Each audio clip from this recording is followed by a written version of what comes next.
Yes!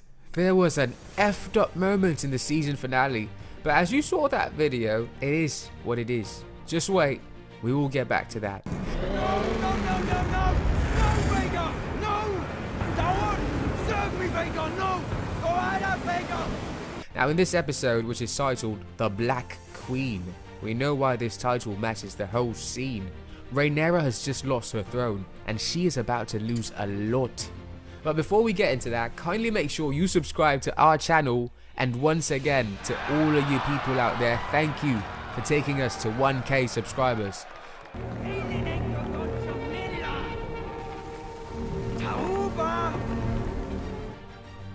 Season 1 of House of the Dragon has ended.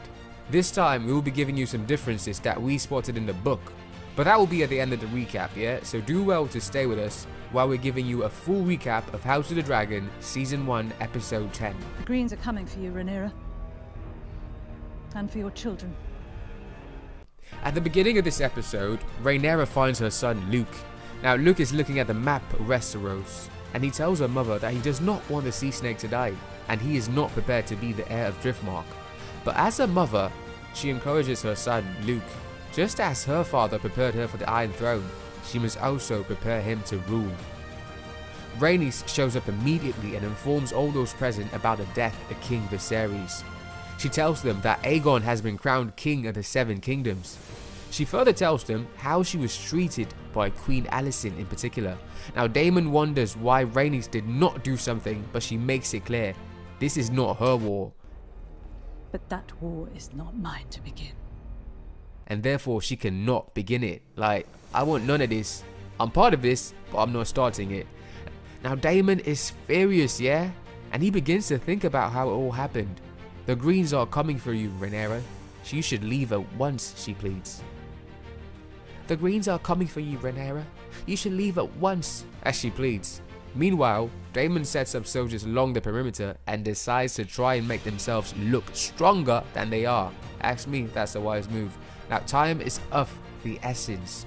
Both Jace and Luke are brought before Rhaenyra when she reveals everything that's happened. Jace approaches Daemon and informs him that he cannot make any decision without the approval of Rhaenyra. As we know Daemon already, he ignored.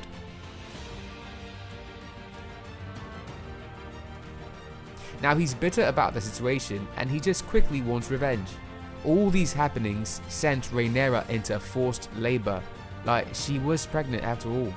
Her cramps and agonization begin and she gives birth, but unfortunately the babies are still born.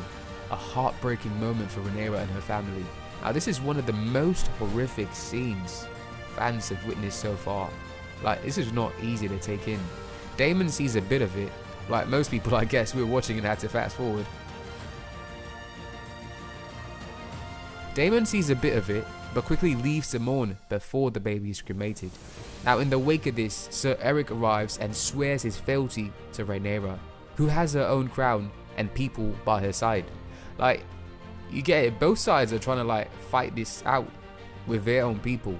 And of course this does not compare to the might of Alicent and Aegon's entire command at King's Landing.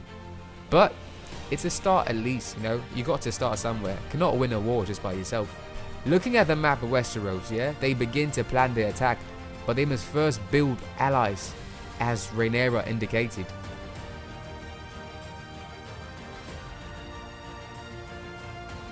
Before the team continues to plan their attack, they are informed about a ship that has arrived on Dragonstone, which bears Alicent's banner.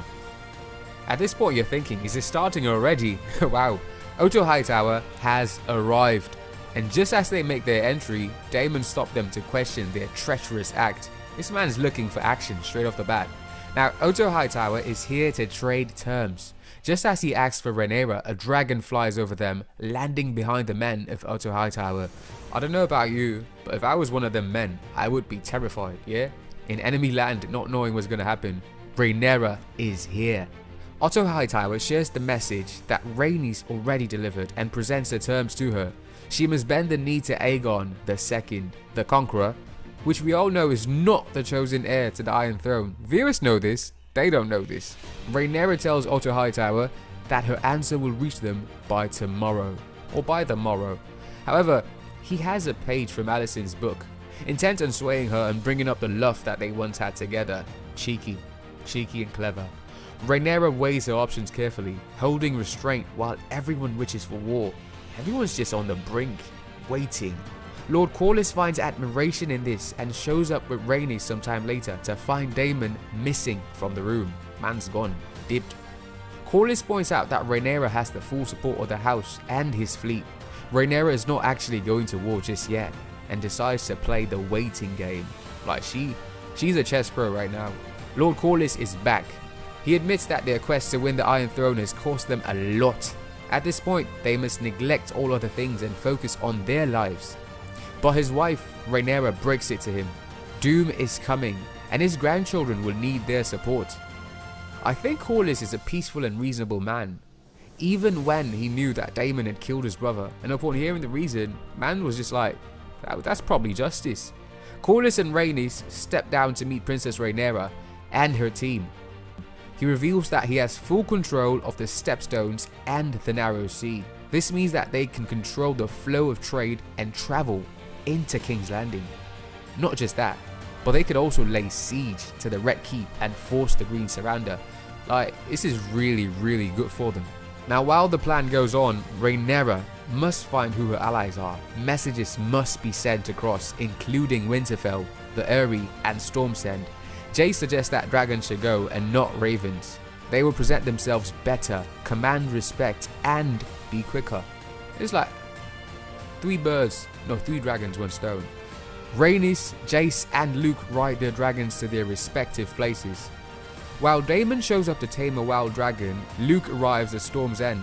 Unfortunately, they have a much bigger dragon waiting in the wings. And of course, we know whose dragon that is. Aemond. Yeah, I said it. Aemond, the Kingslayer. And unfortunately, Aemond happens to be inside the royal chamber.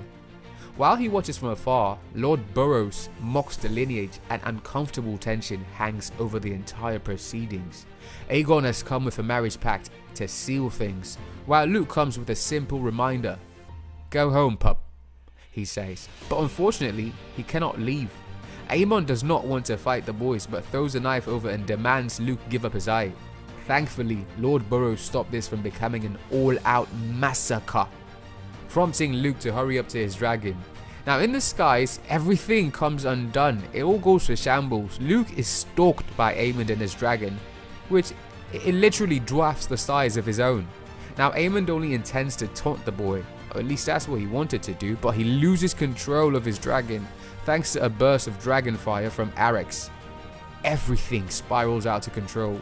And guess what? In the end, both Luke and his dragon are slain. R.I.P. Daemon returns to Dragonstone and Rhaenyra clearly receives the news, her face turned in anger. Now here are a few details that seem to have been changed in the book when compared to the TV show. One of the daughters of Burrows mocks Aemond for losing an eye and goes on to further say, I hope you did not lose one ball, but an eye. And this was right after Aemond made an attempt to take Jace's eye. Savage much? Another interesting piece was how they made Rhaenyra stay calm in this episode until she lost her son. That's not how it is in the book. See, in the book, she quickly acted, and that is exactly what Daemon was expecting. This time in the scene, she wanted to build allies and see where that's left off.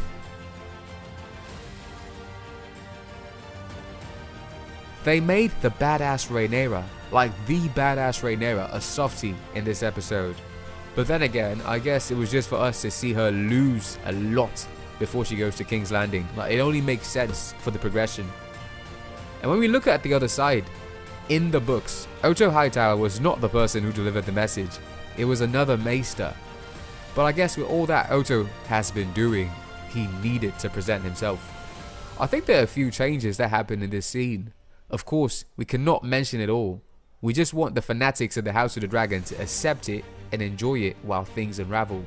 Rhaenyra had lost so much, yeah? And that chilling look on her face, man, that signaled that she was not a merciful queen no more. Like, she was done with it. Now, the war is well and truly underway. And it would be an understatement to say that we shouldn't get attached to any of the characters. Like, have you forgotten what show this is?